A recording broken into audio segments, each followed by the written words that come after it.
আহিরির বিরুদ্ধে সমস্ত অভিযোগ তুলতে গিয়ে রাঙা এবার আহিরির মিথ্যে অসুস্থতার নাটকটা ধরে ফেললো। হ্যাঁ বন্ধুরা, এমনটাই হতে চলেছে আজকের পর্বে। বিস্তারিত জানতে ভিডিওটিতে লাইক দিয়ে চ্যানেলটিকে সাবস্ক্রাইব করে পুরো ভিডিওটি তোমরা দেখতে থাকো। গল্পের শুরুতে আমরা দেখতে পারবো রাঙা বলতে লাগলো, বড় বৌদিটা কোথায় যেতে পারে, আমাদেরকে খুঁজে বের করতে হবে, না হলে না আমাদের পুরো পরিবারটাকে বড় বৌদি কোনো বিপদে ফেলতে পারে। এ কথা শুনে তখনই এই রাঙা শাশুড়ি বলতে লাগলো, শুন রাঙা, তোকে এসব নিয়ে ভাবতে হবে না, আমি বলছি তোকে এসব নিয়ে ভাবতে হবে না, আমি যেটা বলছি সেটা মন দিয়ে শোন।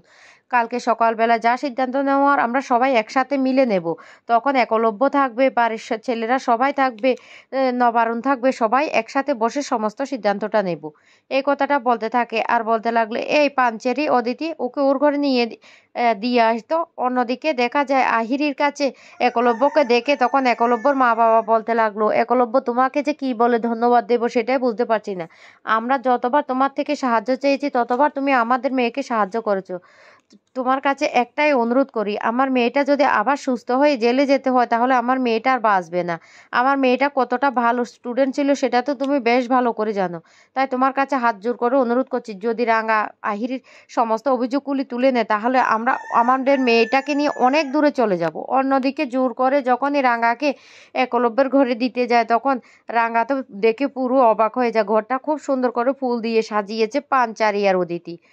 আর রাঙ্গা তখন খুব খুশি হয়ে হাসতে থাকে। তখন পাঞ্চারি আর অদিতি বলতে লাগলো, শুনো রাঙ্গা, তাহলে তুমি এখানে থেকো, এখন থেকে কিন্তু কোথাও যাবে না। রাঙ্গা তখন বলতে লাগলো, শুন রে দিদি ভাই, তোরা অনেক ভুল করেছিস, আমার মনে হচ্ছে উড়ানবাবু এসব দেখে খুব রেগে যাবে। তখন একথা শুনেও অদিতি বলতে লাগলো, শুনো রাঙ্গা, দেখবে দাদা না তোমাকে দেখে খুব পছন্দ করবে আর কোনোদিন আহিরি দিদির কাছে যাবেই না। তখন রাঙা মনে মনে ভাবতে থাকে আর বলতে লাগলো, তোরা তো জানিস না, উড়ানবাবু তো এখনো আহিরি দিদিটার কাছে চলে গিয়েছে। এদিকে পাঞ্চারি বলতে লাগলো, শুন শুন রাঙ্গা, তোকে একটা কথা বলে রাখি, তুই কিন্তু যেটা বলবি সেটা কিন্তু মন দিয়ে শুন। তুই আজ থেকে এ ঘরে থাকবি আর তুই এসব নিয়ে একদম চিন্তা করবি না, দেখবি দাদাভাই খুব খুশি হয়ে যাবে, আমি বলছি তো। রাঙ্গা তখন বলতে লাগলো, শুনো দিদি ভাই, তুমি বুঝতে পারছো না, উড়ান বাবু না এসব দেখে খুব রেগে যাবে, খুব রেগে যাবে। অদিতি তখন বলতে লাগলো, না দাদা ভাই কিছুতে রাখবে না, আমরা দেখতে পাইনি গ্রামে তোমাদের দুজনের মধ্যে কতটুকু ভালোবাসা হয়েছে, তাই তোমাকে বলছি এসব চিন্তা ভাবনা না করে তুমি এ ঘরে থাকো, এক্ষুনি ভাই আসবে। এই কথা বলে সেখান থেকে চলে যায় পাঞ্চারি আর অদিতি। এদিকে রাঙ্গা মনে মনে ভাবতে থাকে আর বলতে লাগলো, উড়ান বাবুটা যদি এসে যদি সবটা দেখতে পায় আমার উপর তো বড্ড রাগ করবে, বড্ড রাগ করবে। এই কথাটা ভাবতে থাকে আর বলতে লাগলো, এবার আমি কি করব, কি করব। এই কথাগুলি মনে মনে ভাবতে থাকে আর বলতে লাগলো, না না, আমাকে এখানে থাকলে তো চলবে না, আমাকে এখান থেকে চলে যেতে হবে। এই বলে রাঙ্গা ভাবতে থাকে আর বলতে লাগলো, উড়ানবাবু কখন আসবে সেটাই তো বুঝতে পারছি না। তারপরে রাঙ্গা তার যে মা বাবা আর একলব্যের ছবিটা আছে সেই ছবিটা হাতে নিয়ে দেখতে থাকে আর বলতে লাগলো, খুব সুন্দর লাগছে আমার উড়ানবাবুকে। এরপরে ঘরের বিছানাটাও এত সুন্দর করে সাজানো, রাঙ্গা খুব খুশি হতে থাকে।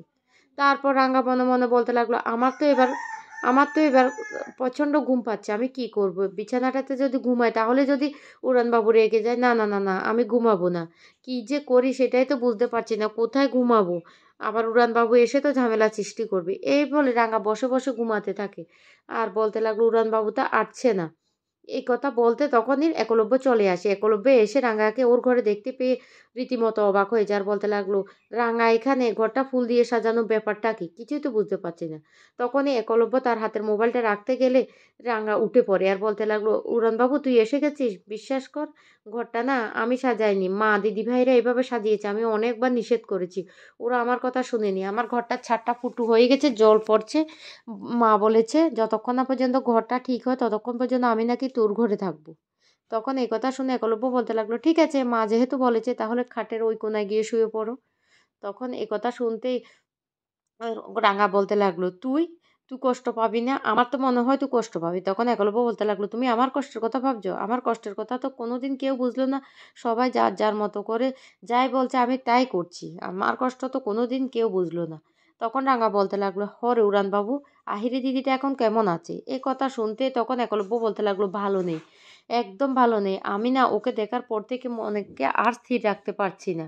বিশ্বাস করো, একটা মানুষকে ভালোবেসে এইভাবে কাটার মুকুট আমাকে পরতে হবে সেটা বুঝতে পারছি না। সারা জীবন আমাকে এই অপরাধের বোঝাটা বয়ে বেড়াতে হবে। আর ও এতটাই অসুস্থ, ওকে দেখে না আমার বড্ড কষ্ট হচ্ছে। একটা মানুষকে ভালোবাসার ফল কি এটাই হতে পারে?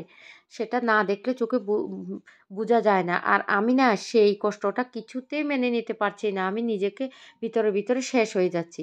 রাঙা, তুমি আমার একটা কথা রাখবে? আমি তোমার কাছে হাত জোর করে বলছি, তুমি তোমার সমস্ত অভিযোগগুলি তুলে নেবে। তাহলে আহিরিটা যদি সুস্থ হয়ে স্বাভাবিকভাবে জীবনযাপন করতে পারে। রাঙা তখন বলতে লাগলো, হরে উড়ান বাবু, তোর জন্য আমি আমার জীবনটাও দিয়ে দিতে পারি। তুই যা বলবি আমি তাই করব। আমি তোর কথা মতোই শুনবো। তুই শুধু আমাকে একবার বল কিভাবে কি করতে হবে। তখন বলতে লাগলো, তুমি সমস্ত অভিযোগ তুলে নেবে তো রাঙ্গা? রাঙ্গা তখন ছুঁয়ে কথা দিয়েছে যে হ্যাঁ, আমি সমস্ত অভিযোগ তুলে নেব। তোর জন্য আমি সব কিছু করতে পারবো। তখন এই কথা শুনে একলব্য খুব খুশি হয় আর বলতে লাগলো, তুমি আমাকে বাঁচালে রাঙ্গা, তুমি আমাকে বাঁচালে। এইদিকে সার্থকী চালাকি করে ময়নাকে নিয়ে রান্না করে চলে আসে আর বলতে লাগলো, ময়না এটাই সুযোগ, এটাই সুযোগ কাজে লাগাতে হবে। যখন বড় বৌদি বাড়িতে নেই, তোমাকে তো এই জায়গাটা নিতে হবে। তাহলে মা বাবার চোখে আমরা কতটা ভালো হয়ে যাবো, বুঝতে পারছো? তুমি তাড়াতাড়ি করে ঝটপট করে কালকে রাত্রে যে রেসিপিগুলি দেখিয়েছি সেগুলি রান্না করে ফেলো। কিন্তু ময়না তো কিছু রান্না করতে পারে না, ময়না টমেটোও কাটতে পারে না।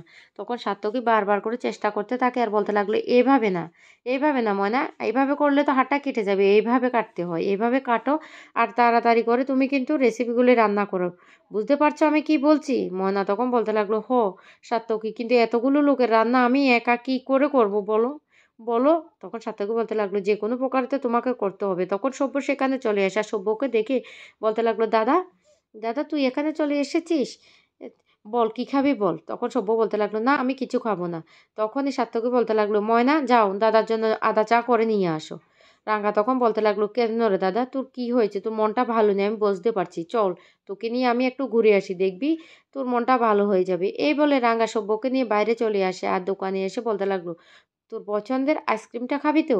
চল আমরা দুজন একটা একটা আইসক্রিম খেয়ে তারপর চলে যাব, প্রচণ্ড গরম পড়েছে। তখন এই কথা শুনে সব্য অবাক হয়ে তাকিয়ে থাকে রাঙ্গার দিকে আর বলতে লাগলো, রাঙ্গা তুমি সব কিছু বুঝো? রাঙ্গা তখন বলতে লাগলো, রে দাদাবাবু। এদিকে রাঙ্গা বাড়ি ফিরে এসে নবারণ বাবুকে কুলকুচি করতে জন্য গরম জল এনে দেয় আর বলতে লাগলো, ভালো করে কুলকুচিটা করো বড় বাবা, তাহলে দেখবে তোমার গলাটা ঠিক হয়ে যাবে। আর নবারণ তখন কুলকুচিটা করতে থাকে আর তখনই অঙ্কুর সেখানে চলে আসে আর এসে বলতে লাগলো, রাঙ্গা তুমি এখনো এখানে দাঁড়িয়ে আছো? তাড়াতাড়ি রেডি হো, তোমাকে তো এক্ষুনি যেতে হবে। রাঙ্গা তখন বলতে লাগলো, কোথায় যাবো রে অঙ্কুর দাদা? অঙ্কুর তখন বলতে লাগলো, কেন?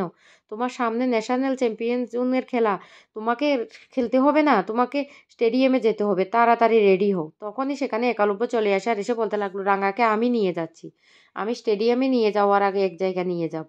একলব্যের বাবা তখন বলতে লাগলো, কোথায়, কোথায় রাঙ্গাকে নিয়ে যাবি? একলব্য তখন বলতে লাগলো, বাবা আহিরের অবস্থাটা একদম ভালো না, আহিরি কেমন একটা হয়ে গেছে, তাই আহিরির বিরুদ্ধে যতগুলো অভিযোগ আছে আমি রাঙ্গার কাছে রিকোয়েস্ট করছি সেই অভিযোগগুলি তোলার জন্য, সেটাই তুলতে যাবে।